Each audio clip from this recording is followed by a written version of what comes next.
नमस्कार, मैं मनोज कुमार, आप देख रहे हैं लाइव बीपीजे न्यूज।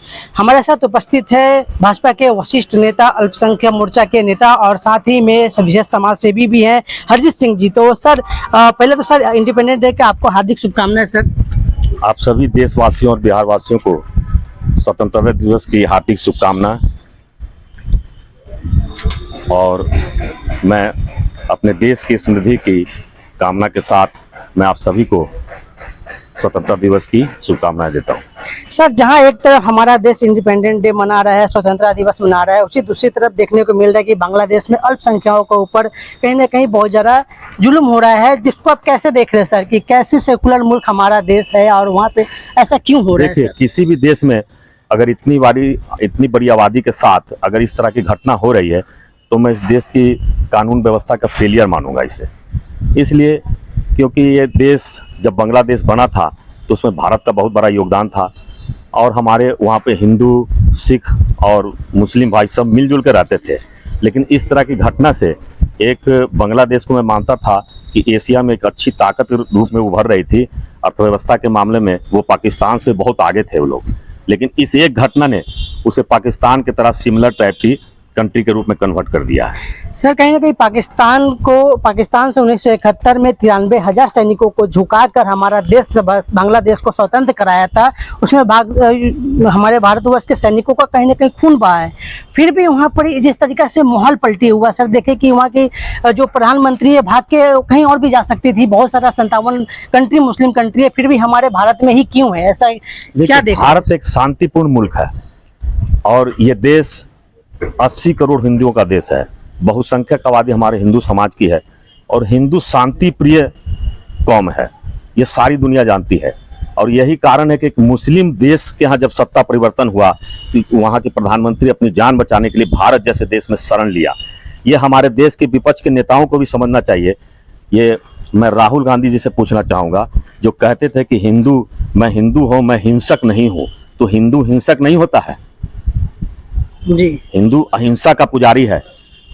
और महात्मा गांधी जी ने ये अहिंसा का जो नारा दिया है वो हिंदुओं के कारण ही दिया है, क्योंकि हिंदू तो हमारे यहाँ बहुसंख्यक है लेकिन इस देश में शांति है, इस देश में लोकतंत्र है। तो हमारे हिंदू भाइयों का इसमें बहुत बड़ा योगदान है। सर, सीए जैसे कि सीए एनआरसी का लेकर काफी ज्यादा मुद्दा गर्मा गर्मी हो जाता है। कभी भी सीए एनआरसी की बात होती है तो सीए तो सर लागू है, लेकिन एनआरसी सिर्फ आसाम में लागू है, क्या पूरे देश में लागू कर देना चाहिए सर? इस समय ये कानून हमारा है कि जो भी हमारे यहाँ विदेशी घुसपैठिया इस देश में घुसे हैं उनको चिन्हित करना। हमारे देश के जो हमारे नागरिक हैं, चाहे वो हिंदू हो, मुसलमान हो, सिख हो, जैन हो, क्रिश्चियन, कोई भी हो, वो हमारे देश के नागरिक हैं। हमें घुसपैठियों के बारे में अपना रिकॉर्ड दुरुस्त करना है। इसका उद्देश्य यही है। अपने देश के नागरिकों से हमें थोड़ी संभावना कोई प्रॉब्लम है। देखिए सर, बांग्लादेश का तरफ पूरे बॉर्डर पे बांग्लादेशी हिंदू है जो मेजर अल्पसंख्या में है, वो पूरे बॉर्डर पे आके खड़े हैं, गुहार लगा रहे भारत सरकार से कि हमें अपने शरण में ले लिया जाए। क्या भारत सरकार काम कर रही है इस पे सर? नहीं, शरण में नहीं, अब तो बांग्लादेश में शांति की ओर लौटाने के लिए प्रयास हो रहा है। और किसी भी देश में एंट्री करने का एक प्रोसेस है, उसके तहत ही हम किसी को भी देश का नागरिक बना सकते हैं।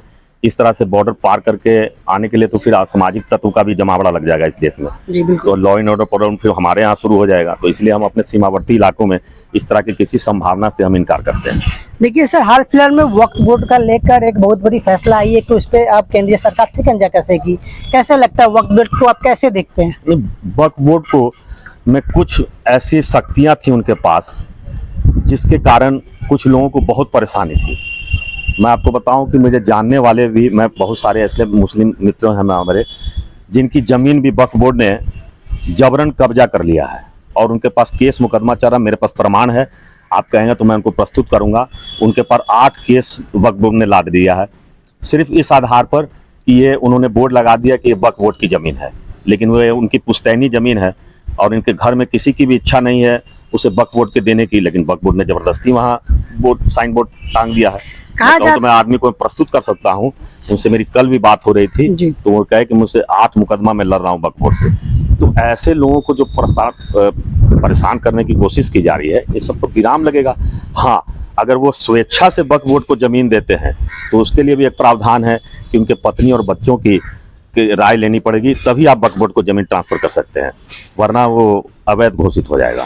कहीं ना कहीं सर सुनने को मिलता है कि वक्फ बोर्ड के पास कुछ ऐसा का है, कानून है उनके पास कि अगर वक्फ बोर्ड किसी जमीन पे अगर अपना हक जमाती है तो वक्फ बोर्ड के ही अदालत में जाके उसे साबित करना पड़ेगा। ये बहुत ज्यादा उनको पावर दी गई थी, उनके पास शक्तियां असीमित थी, उसे अब सीमित करने की कोशिश करिए, क्योंकि कोई भी जो है इस देश में सुप्रीम कोर्ट या कोर्ट से ऊपर नहीं हो सकता है। तो ये जो उनको हथियार के रूप में दे दिया गया था, ये गैर कानूनी है एक तरह से, मैं समझता हूँ। अब उसी को सुधार किया जा रहा है।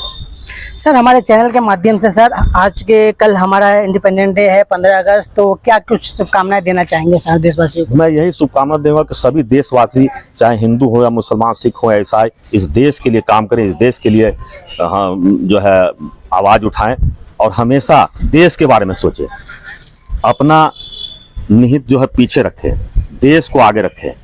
खुद ब खुद देश फिर आपको सब कुछ देगा। इस देश में किसी चीज़ की कमी नहीं है। पहले भी हम सोने की चिड़िया थे और आगे भी बनने जा रहे हैं, ऐसी मुझे पूरी उम्मीद है। आप देख रहे थे लाइव बीबीजी न्यूज़। जय हिंद, जय भारत।